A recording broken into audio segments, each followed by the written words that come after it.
Hell House Linege Lavo Eber Lavo Shan O Lagadawan Karo Shooter. Hell House Linege COVID film. No Absi documentary style horror.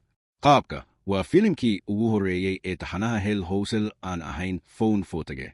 Taariikhda sii daynta 7 October labo Eber labo shan.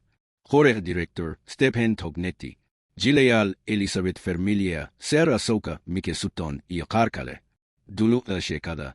Vanessa Shepherd oo ka badbaaday dhacdo dhimasho u dhow ayaa la daalaa dhacay sariyooyin cabsi leh iyo aragtiyo madow. Waxay ku nooshahay magaalada Abaddon halkaas oo ay si qarsoodi ah ugu xiran tahay dhacdooyin dilal ah oo muddo dheer socday. Filimku wuxuu isku xiraa xiriirka Vanessa iyo meelo cabsi leh sida Abaddon Hotel iyo Armit Hill Manor. Maxaa ka duwan xilligan waa filim si caadi ah loo duubay ma aha phone photage sida filimada hore inkastoo sheekadu xiiso leedahay fulinta filimka ayaa loo arkay mid daciif ah.